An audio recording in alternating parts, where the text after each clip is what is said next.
Welcome back to Hoggin the Mic with myself, Will Colossa, hosting. And this here is Wade Wellborn.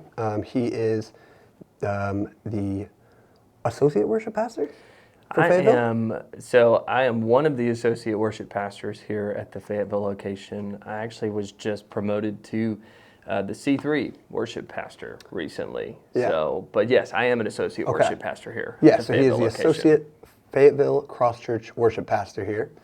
And he recently, in October, or was it November? Well, what are we talking about? For the album, sorry, apologies. Oh, for the release of 555. I mean, I just had such big things come all in that 3-week period there. Yeah, for the record, I released it October 26th. Okay, October 26th. And then the reason that this is today, January, 27th? Yeah. Is you immediately had a child. Literally the your week wife had after. a child. My wife did, not me, yeah. Yes, and then you were also promoted to the C3 worship pastor at that time. Yeah. And, well, then we had Christmas break and I left town for like 3.5 weeks. But so yeah, all that happened all at once. So first of all, congratulations on Thank you. The promotion. Yeah. On the releasing of the record. Man. And obviously the birth of your child. Yep. That's cool. Yeah. It's a lot of cool stuff back to back. Yeah. Did you intend for those things to happen that way? I knew, so my son was born a week early. Okay. But for me, so in February of 24, I got the, I guess, word from the Lord that I needed to finish the record. Okay. And so then 2 weeks later, I found out we were having our first son. Uh-huh. And so I said, well, I've got a 9-month window before I know I'm not going to be able to finish this if I don't do this now. Gotcha. And so that was kind of the deadline I set for myself was, okay, how long can I push making this record without literally killing myself to finish it? Because I produced really everything on the record myself with the help of a couple friends. Okay. And so, there was only a couple tracks that I had from previous, recording sessions that I was able to include. But I went in and was able to fix and... Gotcha. Yeah, and so it was a process of making that. But as soon as I got the word, then I got the word that I was having a son. And then I had this deadline set in front of me of I've got to finish it before November 13th when my son is supposed to be born. Okay. So that was his supposed due date. He came a week early before that. Okay. And so we really cut it close. I literally joked with my wife. I was like, bro, what if you go into labor during the release concert? And she was like, you're just going to finish. I said, no, I'm going to be we'll finish this at a different point in time. Yeah. But so... And I had no idea about the promotion or anything like that. Okay. That was just man, the Lord just so blessed me and my family in that season. It was just that added man, didn't expect this, I just was serving and, and then they promoted me. And so that was it's man, what a cherry on top to this beautiful season. So exactly. Very cool. Well, so I'm just interested in the way that, just the whole process of putting an album together. Yeah. I'm using these terms very loosely, but attempted to make music. Okay. I don't know. There have been maybe 3 or 4 different times where, for a week, I was like, let me try and write a song. Yeah. And, I get through, maybe a chorus and a verse. Mm-hmm. In literally, 3 or 4 days. And I think these music artists who are putting out a new project every 8 to 12 months, that feels like it would take me 5 years to do. Yeah. So that interests me in how you're able to do that. And I feel like there's got to be some God-given talent behind that that I just do not possess. Because that... Yeah. No, what's your process of doing that? That's a seriously hard question to answer, but I'll give you my best. Okay. So one thing I always tell people is never lean out of a moment of inspiration. Okay. So I don't go sit down and go, okay, I'm going to write a really good song with a good hook. Okay. Usually a lot of my songs come out of quiet times. Gotcha. Like I'll read something that I really have been inspired by, and then a song is just kind of birthed from it, whether it be a melody that I just kind of get like a da-da-da-da, like scratch little thing down, or whether it be like a poem that comes out of it, and then later you put a melody behind that. Okay. Either way, it's just kind of an overflow of quiet time spent with the Lord up to this point in time. That's been a majority of my writings. Gotcha. Now there's always like exceptions for that. Like I always view, because sometimes it's like driving down the road. Okay. And it's like, oh, that's really good. Like, and then I'll pull up my phone and record it real quick. I have I have thousands of voice memos I'll never do anything with. Okay. And honestly, a lot of songwriting is cutting through kind of the mass, like, I guess, outflow that comes from always trying to be in that vein of like, okay, that's just kind of like almost part of my prayer language to the Lord. Okay. Is poetry and writing of songs. Gotcha. And so cutting through that to find a 12-song record is hard to do. Yeah, I bet. But there is the only record that I've done up to this point in time was genuinely God-inspired, though. Okay. It really was. 555 came out of one of the hardest seasons of my life. I had like 3 or 4 songs before this season that we walked through, and the Lord gave me the rest of them over the course of like 4 months of almost agony. Gotcha. Is the only way to put it. Gotcha. You know, Yeah, when I was in the grip. Okay. There's 2 songs on the record that I wrote in 30 minutes. Each of them 30 minutes, or each of them 15? In the same 30-minute span, I wrote 2 songs that ended up making it on the record. That's incredible. See, that like the idea of that is impossible to me. When I tell I you, feel like I could put 2 lines together in 30 minutes. It was one of those where I can't even explain it, but I genuinely left the room, came back, and I said to my wife, I was like, listen to this. It was like, this is song Human had come out, the second one on the record. Okay.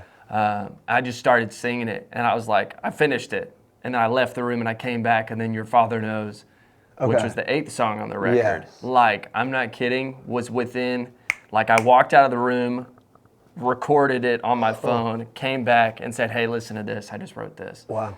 In the same, like, 30-minute period of time. That's crazy. Yeah, that was a crazy, like, God moment for sure. It's like the moments, like, you hear from the Lord, or at least the moments I've heard from, like, I feel like I've, like, heard from God. Yeah. People are like, man, I'm chasing for that. And I'm like, man, I can count on, like, one hand the amount of times that's happened. Okay. It's the same thing with that, like, process of writing. There are some times where it's like, holy moly, I just wrote 5 songs in the span of a month. That doesn't happen a lot. Okay. That doesn't happen a lot. Gotcha. Usually it's like, man, I had 30 songs that did absolutely nothing this month. I don't want to tell anybody, and then I wrote these. So, Gotcha. So yeah, man, the writing process, genuinely, I can't give it to anybody but the Lord, because I can't muster it up. Yeah. I can't just go and write a killer song. I'm not one of those kind of guys. Do you write everything yourself, or do you ever have people that you're writing with? Yeah, I love writing co-writing, super fun for me. Okay. If I ever get the opportunity, a couple of my good friends, like Chandler White, walked through this last season with me and helped me with a ton of these songs. Okay. Garrett Trossel also helped me through a lot of these. Jeffrey Cutter was another dude who helped me a lot. Like, these guys kind of walked through this last season with me. And even my wife. So one of the songs on the record, she wrote it. Oh, really? 100%.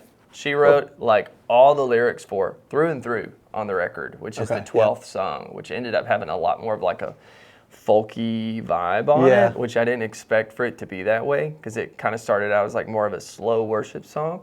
Okay. Actually ended up taking a really cool shape with being this kind of folky, fun, upbeat, like more triumphant song. And that was cool, because the day that I got my first phone call from here talking to David McKinney.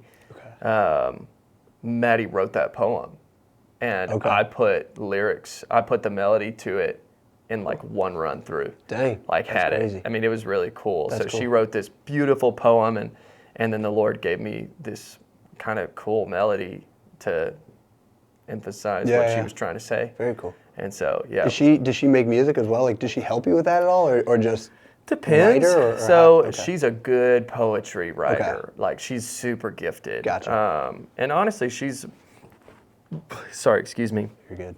She's very talented.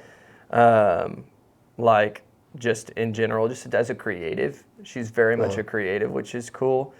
But that was the only like actual song that we wrote together up to this point in time. But I always pass it by her, like songs. And if I ever need like lyric help, she's a really good person to soundboard stuff off of. Yeah. Like, because she just thinks that way. Yeah. So how many times have you been excited to show her something where she's like, no, this is not it? a couple times. Okay. Yeah. There's been a couple times where, especially like when I'm trying to write songs, nothing ever comes out, and then it's like, how do you like this? It's just like, you could probably do that a little better. It's Okay. and then I wear my little feelings on my sleeve, and I'll walk out of the room and like, well, you try to do it. It's like, no. No, she's really good, like, sounding board for me. Gotcha. And she does a really good job of keeping it real, but also being gentle about it. Yeah. So. Okay. And then last thing before we kind of dive into each song, the title 555 that has some meaning behind it. I know I've asked you this before, but Yeah, it does. Honestly, not like at the outset of this, I didn't have the title for the record. Like when I kind of sat down and it's like, okay, I'm going to finish this. I'm going to do this. This is going to be this project this year. I didn't have this like immediate like, oh, here's the name of the record. I thought it might be Looking for Hope. But like it just didn't sit well with me. At first, and honestly, I've been wanting to put out a record for a long time, but then God gave me all these songs in this past season. Yeah. I knew I had to finish it. Well, the reason behind 555 actually ended up one of my good friends, Keith Sauce. That's a cool name. Yeah, he's a cool dude. Honestly, one of the most godly men I've ever met in my life. But one of the greatest encouragers too. After me and Maddie wrote Through and Through, we sent it to a couple people, and immediately my friend Keith sent back, that song's 5 minutes and 55 seconds long. Like the original demo cut was 5 minutes and 55 seconds long. And I went, weird comment to send back. Like, what's the significance of that? It's like, that's cool. And so I just kind of took it at face value, and I was like, okay, well, that's cool. A couple months later, when we moved up here, we had this it's a super, super long story, but basically the way that the Lord showed us that he was with us was through the sign of a butterfly. And that's a really long story for a different day. But I mean, and when we got here, the Lord just kind of affirmed that through, like, he didn't have to be kind and show us like these signs of like, hey, I'm with you, this is where you're supposed to be. But he did, and he was gracious. And so when we got here, I had remembered what Keith Sauce had said, that the song was 5 minutes and 55 seconds long. So I went and looked it up, and it said this like thing called angel numbers or something, which I don't like believe in that. But like at the same time, it was too much of a coincidence. Because I looked it up, and it said, change. Something good is about to come. Something's about to change. There's big change happening on the horizon for the good. And then the symbol above it was a butterfly.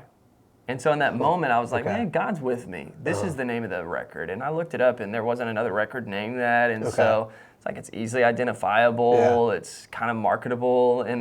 But at the same time, it had that like deeper message to it. So that was kind of the 30,000-foot inspiration behind it. I could tell you a 2-hour-long story to go really behind it, but yeah. Gotcha. So. Very cool. All right, well, so first track, Coincidences. I don't believe in coincidences. Minute 39. Yeah. What's the story behind that one? Man, I wanted a song to encapsulate the record. Okay. Almost to set it up. So, like this, there's a line in there that says, "Don't give up on my bride, my friend. Okay. This dark won't be your end." Like, that's kind of this ominous feeling behind it. But in the season of this past walk, where honestly we walked through the valley, that's the best way to put it. Okay.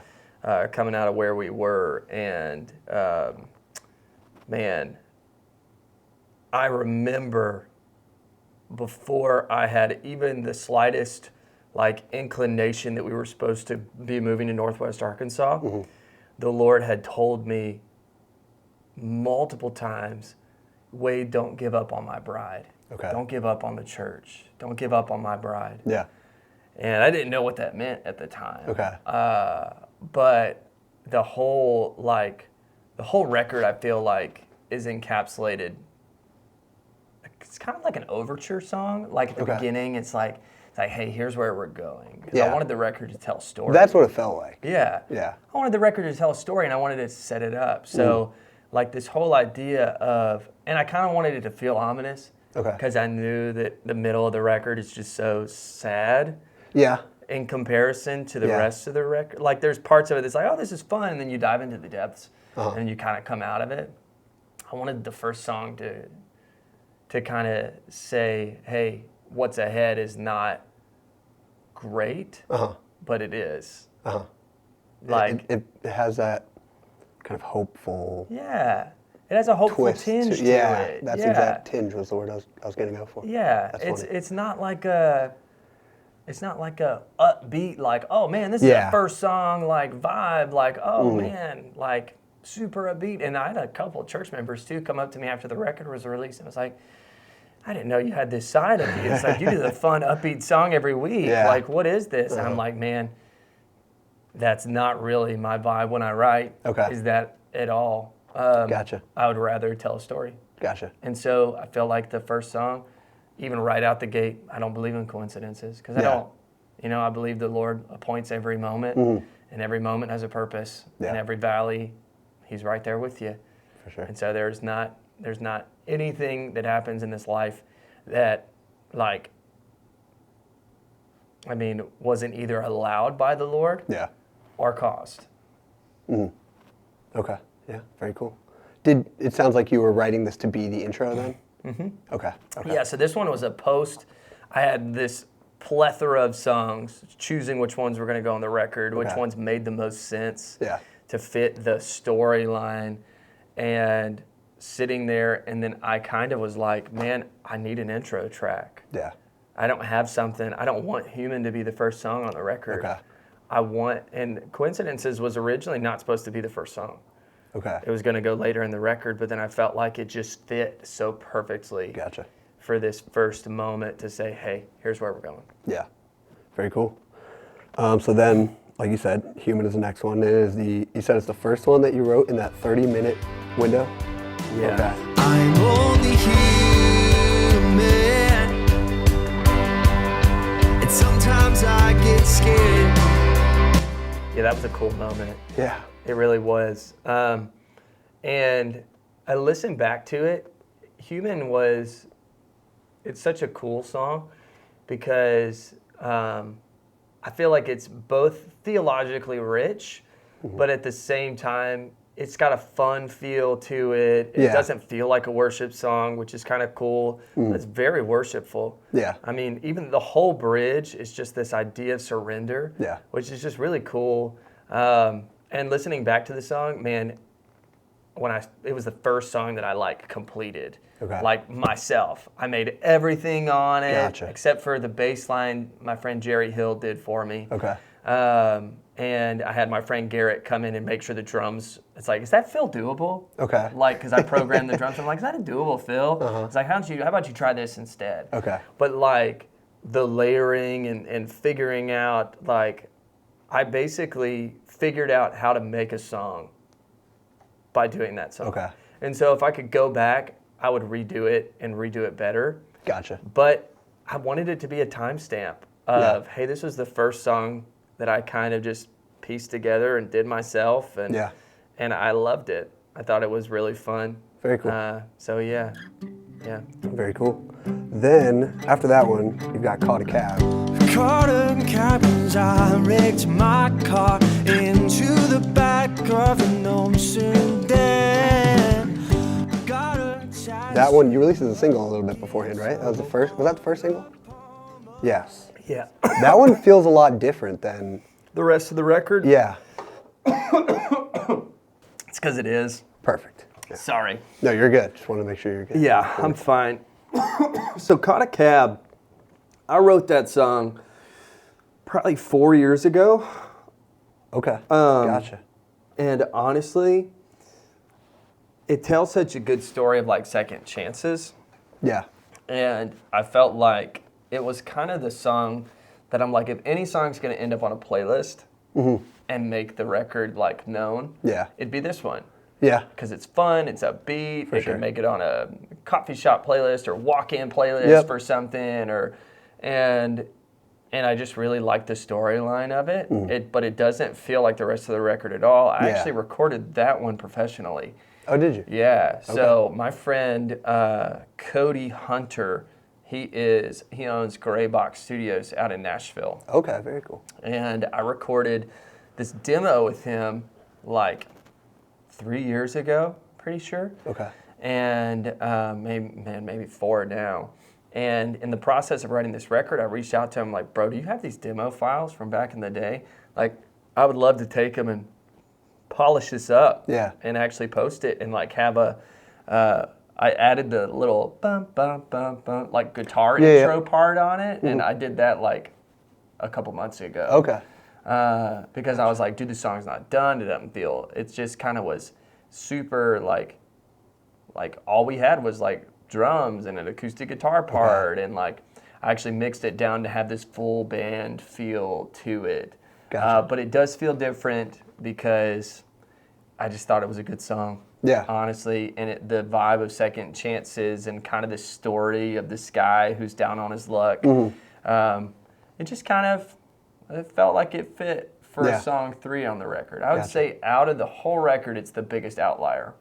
Yeah, definitely. The rest of them, when I listen to them, feel like, honestly, like what you're saying, like it's just, this is what you're thinking about now. It's like just peeking into you, like you said, just in your like quiet times. Just this is the feeling that the emotion that I'm feeling right now. And that one's just like this is a story about a guy and what he did. Yeah. And so yeah, like you said, there's something noticeably different about that one, but it's definitely a banger. Yeah, that it's the most fun on the record by far. Yeah. It's definitely like the one that people will come up to me and is like, dude, I was listening to this song today. I'm like, nice. Very cool. Then after that is Looking for Hope. Looking for hope, disillusion state. Hey, hey, hey, hey, hey, hey, hey, hey. Which is probably one of my top 3 favorites. I really like that one. Yeah, that one and Devil at the Table, which comes after this. But those two, that 3 of Caught a Cab, Looking for Hope. Looking for Hope and Devil at the Table, that like 3 run, I was like, okay, hold on, this is... Yeah, that's, man, Looking for Hope is so cool. Me and my brother-in-law, Jake, actually wrote it together probably 4 or 5 years ago now. Wow. And we actually that was another recording from Gray Box as well, out in Nashville, that we had the demo for. But it fit the record so wonderfully, like, and the processing of it, like, this whole, like, because it's just got kind of a more gritty feel to it. I don't even know how to describe it, but I had this, like, chorus or I think I had maybe just like the verses for it, and I hated the chorus of the song for the longest time. And me and my brother-in-law drove out to North Carolina where he lived, and like the whole ride there, I was like just thinking and like processing. It's like, dude, what is this song supposed to like feel like? And weirdly enough, I kind of got like motivation from almost like more of a hip hop feel to it. Not really, but kind of. More like a Post Malone, like it just kind of feels a little like gritty and like kind of rough, but I don't know. I felt like it fit the lyrics. And I think that's one of the things I wanted to do with this record was every song feels kind of like each other, but not really. I wanted them to basically feel like the song, like the lyrics feel. I wanted you to feel what the lyrics meant. And so I feel like it's the beginning of the dive into the darkness. Yeah, absolutely. Like this, because the next 4 on the record are just like, they're just sad, if I'm honest. They get really dark really quick. But I did that on purpose. Because I wanted there to be like, almost like this, hey, everything's okay, everything's good. Yes. And it's like, all right, God's I think good. you achieved that. Yeah, and that's kind of, looking for hope is the beginning of that. And the line in it, looking for hope, disillusioned state, is what it says. But like, so this whole idea of, man, I just don't know. I'm tired of all of the nightmares that I keep having. Like, I'm searching for something. And then I think the rest of the record kind of points to what you're searching for. You know? For sure. So that's kind of the thought process diving into Devil at the Table, which is the next song on the record. I've let the devil sit in my table for too long. The enemy reminds me my body's all not strong. Yeah, Devil at the Table, like you said, has that feeling. It's after Caught a Cab, which, like you said, is the upbeat, fun record. It's like, hold on, what's going on here? That's how I felt. Listening through it the first time was like, I thought this was going to be like, fun. Fun and like, the whole not like record party was music, gonna feel but like that? a little bit, especially coming off of Caught a Cab. And then it's like, looking for help was like, wait, there's something different. And then you get to Devil at the Table and you're like, this is not what I expected. Very much so. I think that's one of the fun things about this record is because I've been processing through like what is the next project look like but it's hard to replicate the emotionalism that comes with 555. Because it's really just it's a roller coaster, you know. And so Devil at the Table, man. Weirdly enough, I wrote this song. It might have been the first song on the whole record that was written. So like 6-7 years ago. Dang. Yeah, and it has had so many versions that have been terrible. I mean, terrible. And so it originally had a different bridge on it. I could never figure out what to do with it. I could never figure out like how to piece it together and not make it feel just generic, blah. You know? And I felt like that was where I was going with the song at first, because I'd finished it and I was done, and then I threw it away. And I said, this stinks. And I don't want to do it. And it just wasn't it. And then I, one day, kind of just got this idea. It's like, what if, like, the bridge is such a screamer? You know? I'm like, I want it to shift from, like, this state of not defeatist, but kind of. Okay. Like, I don't want the devil to sit at my table. Yeah. I don't want him to, all right, I know who I am in the Lord. Yeah. Get out of my head. Yeah. I know who I am in Jesus. You have no place of being here. Yeah. And you hear that shift in the song when it hits the bridge. Yep. And then the instrumental afterwards, I felt like was my soul screaming and saying, you, like almost this finality of planting the flag in the ground and saying, this is owned by Christ. Mm-hmm. That was how I felt like it ended. Yeah. I actually had an extra like chorus ending that I was gonna say this like, I won't let the devil sit at my table again. The foe may have tricked me, but he did not win. And though the darkness may surround you, please do not give in. Jesus is the answer. Don't let the night be your end. And I really like it. It's cool. And honestly, I think in a couple weeks we're gonna try to finish like a live version of it, the one that we did at the concert. Yeah. We're gonna post it, and I did that chorus at the concert after like a huge jam session. But when I finished the recording, I didn't feel like it needed it, weirdly enough. Yeah. I felt like it ended, and I love the tension at the end of it, where the guitar just kind of,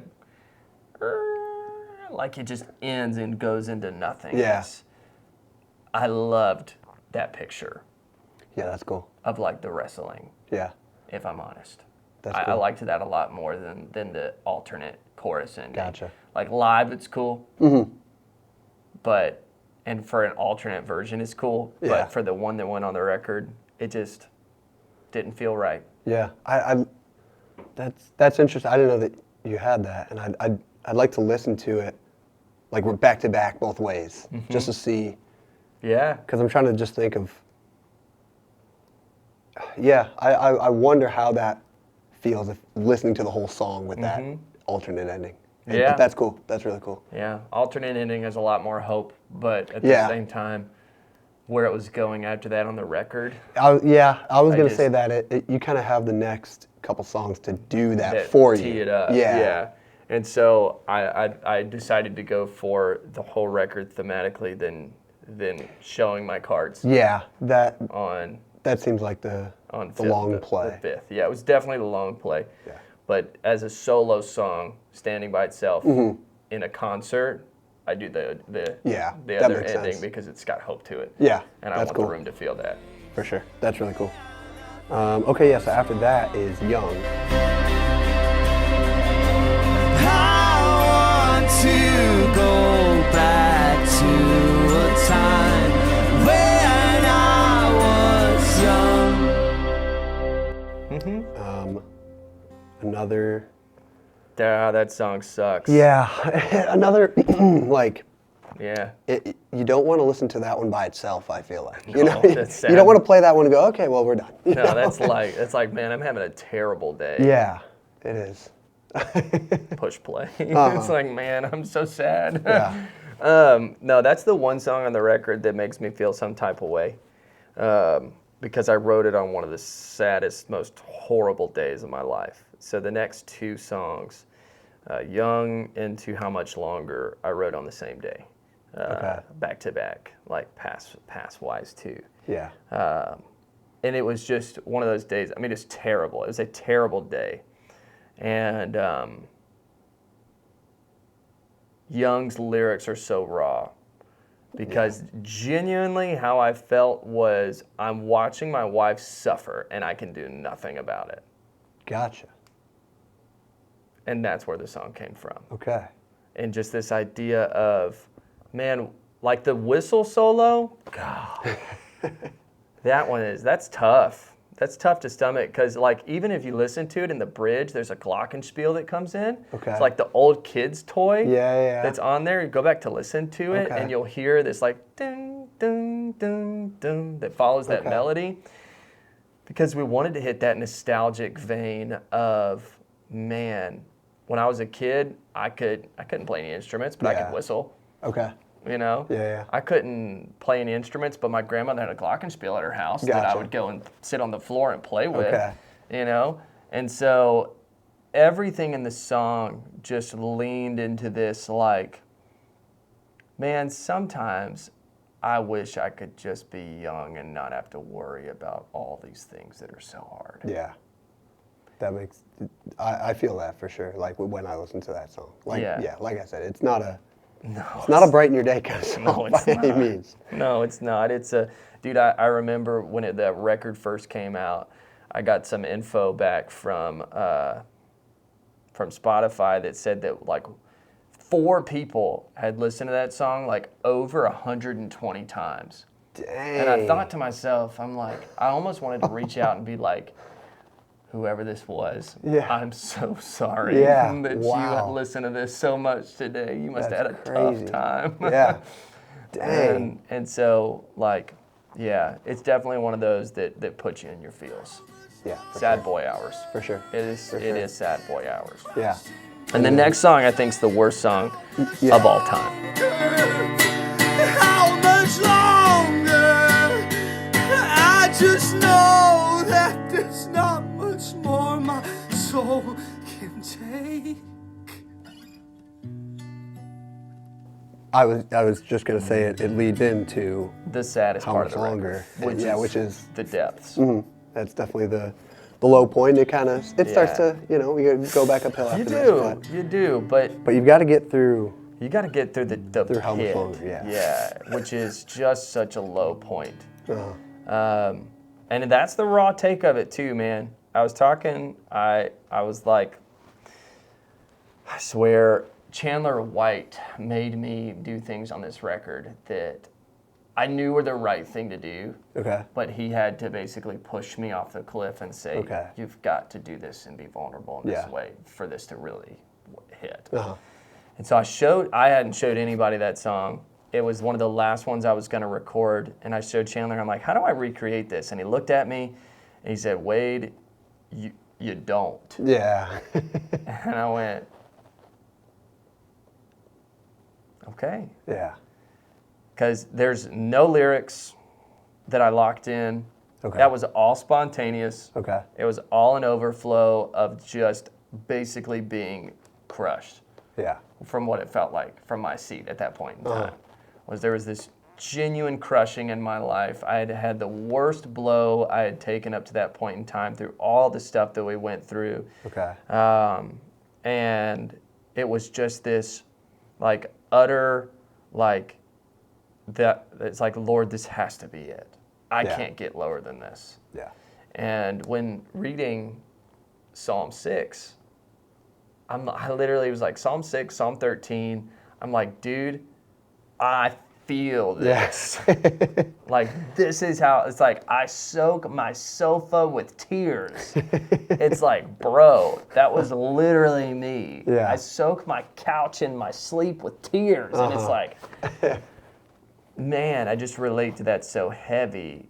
And so I felt like the song was very much, it was like the moment of the crushing captured, which just doesn't happen very often. Yeah. Didn't expect it when I recorded it. Yeah. And I didn't like mess up at all. Okay. And it was, I mean, just a God thing. Yeah. You know?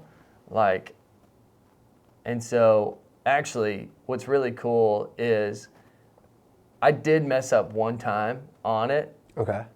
And I was able to cut, copy, paste, clip, put together to where you can't even tell that I had to do that. And so when I was able to do that and it was flawless, I went, all right, Lord, this is what it's supposed to be. Yeah.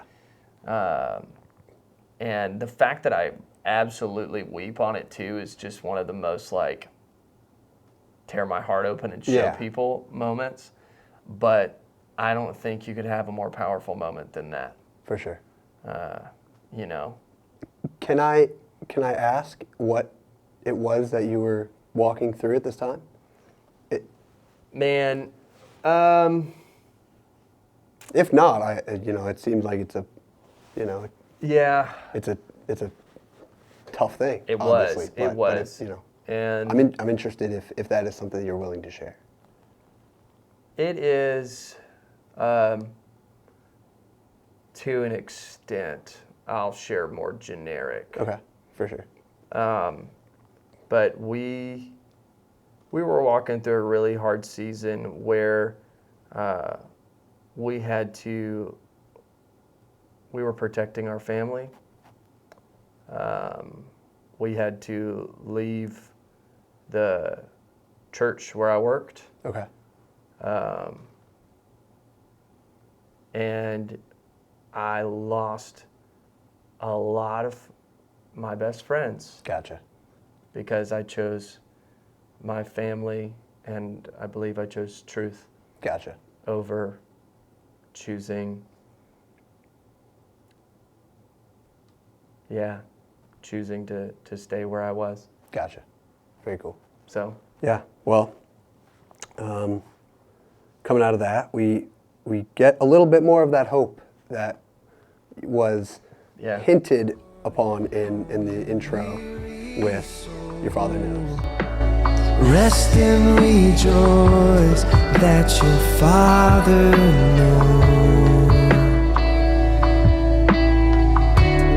Yeah, much more.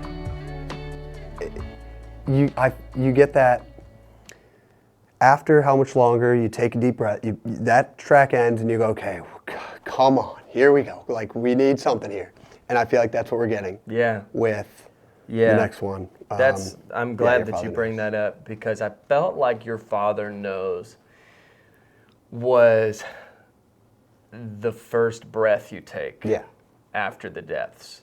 For sure. So like, it's like, hey, you might have just walked through the valley, but Your Father knows. He was with you the whole time. You know, I love the first line in it. You don't have to be scared, child. Yeah. For in God's presence, there is no fear. And what a place to come out of when you've come out of how much longer, you know? It's like, man, like I just felt the depths there. But then you're just like, it's almost like a hug. Yeah. You know, and I feel like it really encapsulates how the Lord is so kind and gracious to us out of those seasons of suffering. Yeah, absolutely. You know, it's kind of like this, hey, you're okay. Yeah, it feels like getting, it feels like when the temperature gets a little bit warmer before you can see the sun when the sun rises. Yeah. You know, and it was like 30 degrees at midnight, but now it's like 36, you know? You can't see the sun quite yet. It's getting a little brighter, but like just that idea of like, you know it's coming. Yeah. It's not here yet by any means. And it's still pretty cold, but like... That's a really cool thought, because... It's going to be there. Like, the instrumental that's in that song, I wanted it to feel like the rising. Like the rising action in a movie, or, you know, a play, or whatever you want to say. That instrumental, like in that guitar line that comes on it, it just kind of lifts. Yeah. And I wanted there to be a moment of almost like soaking before you got into the next couple songs. Very cool. So it's kind of, Your Father Knows is I would like to say, the transition song. Yeah, that makes sense. Yeah, it's kind of the transitional moment of, okay, I recognize the depths. I've been to the depths. Now I still know God's good. For sure, for sure. How long did it take you to write that one? That was one of the two. Oh, yes, you're right. You said minutes. that. You said that. Very cool. That was one of them. Yeah. That came after a day where I honestly felt fear. Okay. And I said no. Gotcha. Like, you can even hear the first line of Human. I'm only human, and sometimes I get scared. Yeah. The rawness of that is like just real. It's true. And then you don't have to be scared, child. For in God's presence there is no fear. Yeah. Both of those came out of that same squeeze. Gotcha. Very cool. Yeah. That was another one of the songs that just was very memorable after you listen to the whole thing. Like I went back through and just looked at the track list and was like, okay, I remember that one. That definitely Your Father Knows. That was like the big turning point. Yeah, and then we go into Inquiries. How can I run away from who I am when the God that I love told me to take a stand? Yeah, Did I Inquiries, man. hear you right? Inquiries is cool. I didn't feel like it could go from Your Father Knows straight into It's Gonna Be All Right. Yeah. I didn't feel like it could. And I wanted to do almost like this interlude type piece, Okay. but I wanted it to say something. Gotcha. And so I actually had this song from a long time ago. It's called Short. That's Okay. literally what I called it. Gotcha. Just to literally be the interlude Okay. song. And the lyrics were trash. Okay. And so me and Maddie sat down and we were like, okay, how can I take this song? I like the melody, I like the lyrics. I'm gonna make it a piano song now. Gotcha. And I wanna make it simple, playable, and rememberable. Yeah. Rememberable. That might not be a word. I think it is. Yeah, maybe. think so. Yeah, memorable. Memorable. Ah. Yeah, there's no ruh. Yeah, so I wanted to make it memorable too. And I already loved the melody from that other song, so I just kind of ripped it. I mean, it was my song, so I wasn't ripping anybody. I was just kind of redoing this song that I already had.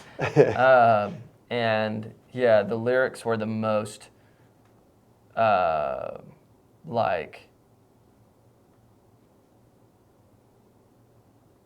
on the whole record, I feel like they're the most like, okay, here's this whole thing. How do I tie this together? Yeah. Moment to go from Your Father Knows to bridge the gap into It's Gonna Be All Right. That was the whole point of Inquiries. Yeah. And I wanted it to all be the same key, so it flowed well. Ah, that makes sense. Yeah. Very cool. Cool. Well, after that, we get what would you consider this track? It's Gonna Be All Right. It's gonna be alright. It's gonna be alright. It's gonna be alright, alright now.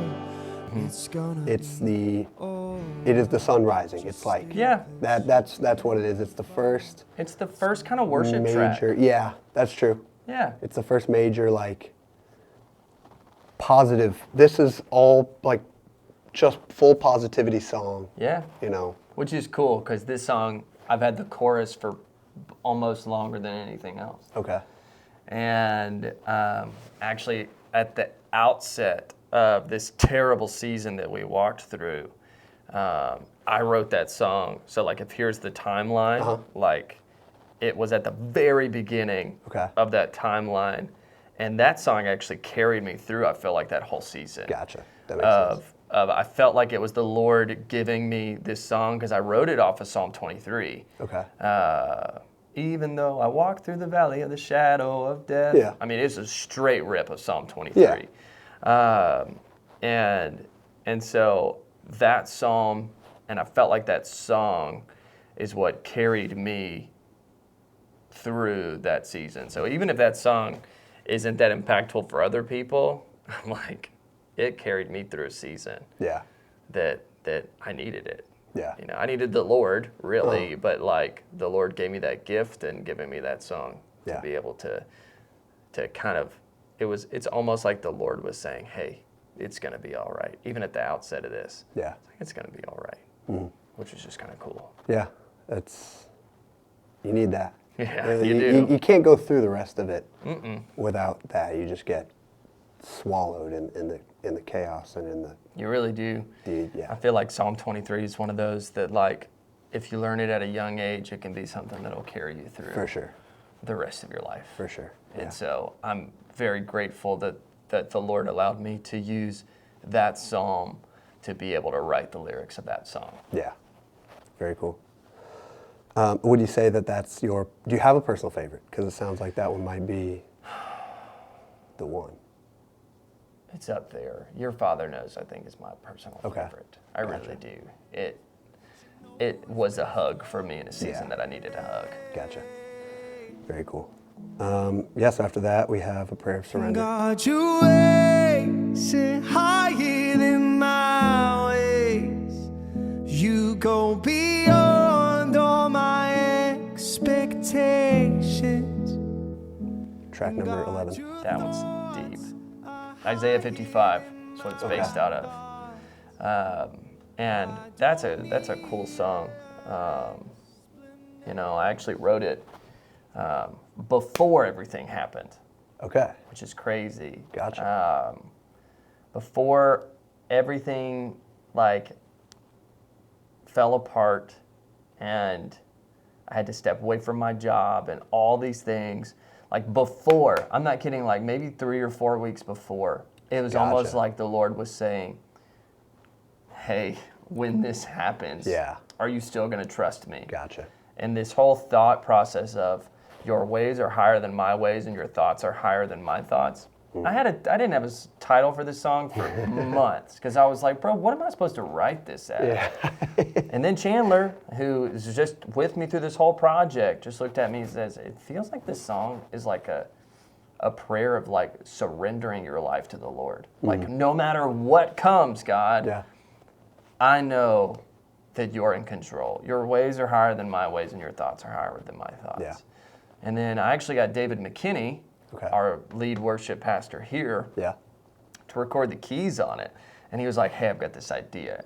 How about we do a hint to I Surrender All, because that's where you're going. Yeah. And so that's why at the very end of that song, I tagged that hymn in a kind of ominous, not ominous is not the best way to put it, but almost like a I give up kind of way. Yeah. Because I feel like that whole song is it's not whiny, but it kind of feels that way at times. It's like, God, I just don't get it. Yeah.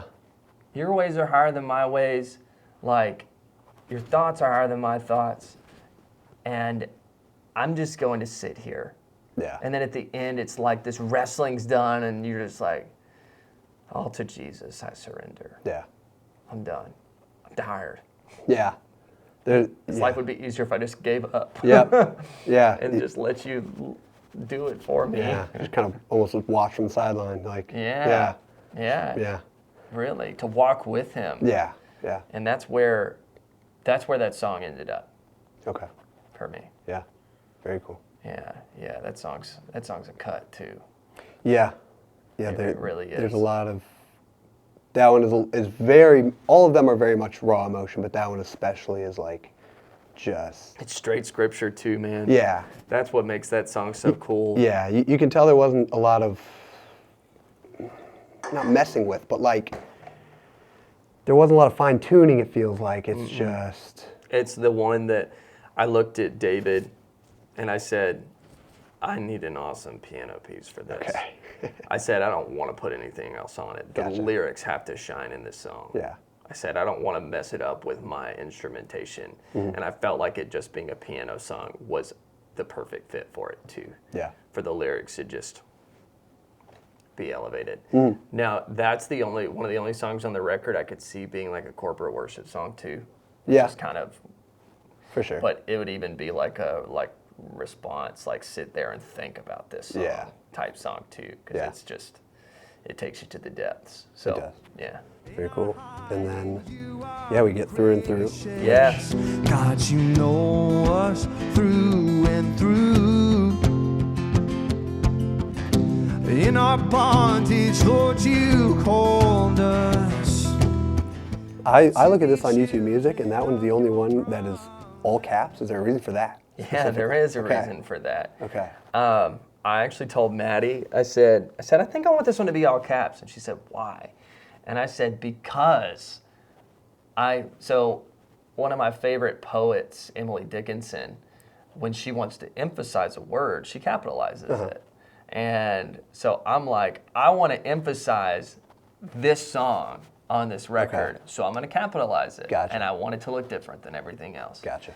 And so basically it's the triumphant, the bridge in that song is the triumphant finish. In the middle of the hurting, I will rest because I'm learning you're the God who writes good endings, and you will see this through and through. Like, what a beautiful statement to just say that, like, okay, I know you're going to see me through this, even if that means you take me home. Yeah. You know? Yeah. Even if that means I go home a little early. Because I think that there's this thought that in our life it has to be this specific way, and I have to get these things, and it has to be awesome and perfect, and I have to build my little kingdom here, and if I don't do that, then I'm a failure. If I don't pass things down to my kids, but Romans 8:28 and 29 is so specific when God says, or Paul says about the Lord, he says, God is working all things together for the good of those who love him and are called according to his purpose. But so often we miss verse 29, to conform us to the image of his son.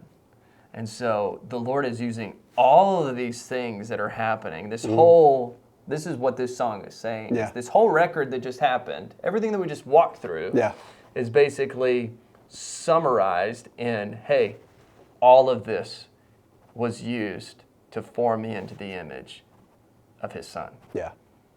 And that is good. Yeah. And that's all I need. And so that's kind of where that's why I all caps that song. Okay. I knew that nobody was going to read into it like that. So I'm glad that we're doing this so Very I can actually cool. tell somebody Awesome. the artistic inspiration behind it. Very yes, cool. that's why I did that. Very cool. To be the exclamatory finish. Very cool. You've been saying 12 tracks at the beginning. Yeah. Is this a addition to the album afterwards kind of thing, or? So, What Ifs is the 13th track on the album. That if you focus on all of the what ifs, you will get lost in the what's now. And I felt like it was a good post-album, like post-thought. Okay. Thought. Like reflection kind of. Yeah, the whole song's kind of a reflection. Zoom out thought. kind of. Yeah. Okay. So I felt like somehow this song encapsulated even the whole record itself, which is saying, hey man, if you focus on all the what ifs of life, you're gonna get lost in the what's now. Okay. So don't get caught up in all the things that we just walked through together. It's like, focus on what God's teaching you right now. Focus on what you're walking through right now. Don't focus on the what ifs of life. You'll get lost. Yeah. You're going to get lost in your own thoughts and the hope for this love that you're going to have out there somewhere that's going to come to you in some other way than through the gift of God. Gotcha. And then I loved ending on thank you. I had this chorus, and what ifs didn't feel final. Gotcha. It didn't. I wanted this hidden track, last little piece. Yeah, how long is that part? It's like maybe a minute. Minute and a half. Yeah, I was gonna say like maybe a 90 minute and a seconds. half. Okay. Which is crazy. I recorded it up in the C3 building as a phone like voice recording of like, hey, this is what I might do for it. And then again, Chandler was like, that's what you need to put on the record. Gotcha. And I said, you stink, because I didn't want it to be that way. I wanted it to be a little bit more like processed, but it wasn't. Yeah. It wasn't more processed. It was so raw, but I felt like it finished so well because it went from such a really heavily produced song to just me and an acoustic guitar. Yeah. And very purposeful ending. Yeah. Very purposeful ending of, man, you think it's done. It just kind of fades to nothing. And then there's just this little, it almost feels like it's me standing in a room by myself. Yeah. Just kind of playing this song. It's me and God in that moment. And I felt like that was such a necessary thing to end on, because it's like, in the end, before the throne is going to be me and him. Yeah. You know? It's going to be that moment where it's me and him. Yeah. You know? And there's this like moment where I felt like the song Thank You was basically saying, thank you for being patient with me when I was an idiot. Okay. Gotcha. Thank you for walking through the season with me these past 6, 7, 8 years of like hardships. Thank you for walking through this with me. Yeah. Thank you for your patience. Thank you for your kindness. Thank you for being my friend when I wasn't yours. I'm sorry that I missed it. And for too long I relented while you were always knocking at my door. It just gives this beautiful, like, bow to finish the record. Yeah. And I love that it doesn't end on a 1-2. So the song doesn't finally end. It just kind of fades out into nothingness. Okay. So purposeful. Gotcha. It's so purposeful because it's an ongoing thing. Yeah. And it wasn't meant to be a, hey, here's the finish of this record. It was meant to be a, till next time. Yeah. Yeah. Because, yeah, you're right. Yeah. You don't, there really is no finish line with many things at all. No. And that's a good kind of, Yeah. yeah, you feel that as like it's like an until next time. Yeah. It's kind of like in the Acts when they always say, and then they went to sleep. Yeah. Nobody ever died in the Acts, Uh-huh. right? They just went to sleep, Yeah. right? There's never a finish line. It's just, it's like eternity, man. We're all eternal creatures. Yeah. Like I'm working not for this life, I'm working for eternity to spend it with the Lord Jesus. And so I wanted the end of the record to not feel finished. I wanted it to feel finished thematically, but I didn't want it to feel finished. Yeah. I wanted there to be this like open-ended, like, man, moment to soak. Yeah. Last question. Yeah. Does that idea of eternity, like that it never finishes, does that scare you at all? No. Not at all. I disciple a lot of guys, and one of the questions I always ask them is, how much time does it take to become like the infinite Lord Jesus? And their answer is always an infinite amount of time, right? And so for all eternity, we don't have no purpose. Yeah. We have a purpose, and that's to do exactly what we're supposed to do here, which is to be conformed into the image of Christ. Yeah. And so for all eternity, we'll be doing that same thing. It's not like I get to heaven and I'm perfect. Yeah. And everything's good and I know everything and I'm this all-encompassing creature of I know everything that's...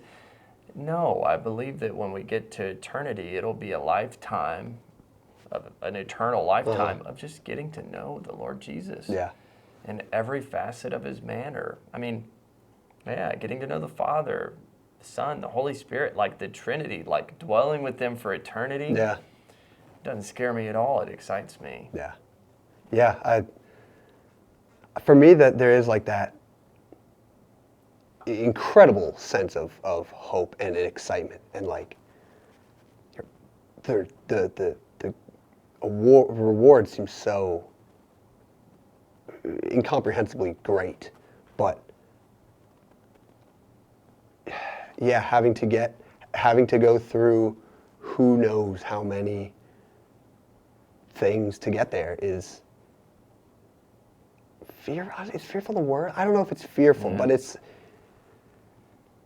it doesn't inspire confidence. I think it's hopeful though. Yeah, I think it is too. I think you're right. I think that's the area, and that's where the song "Looking for Hope," I want it to kind of almost be wrong. Yeah. To a certain point.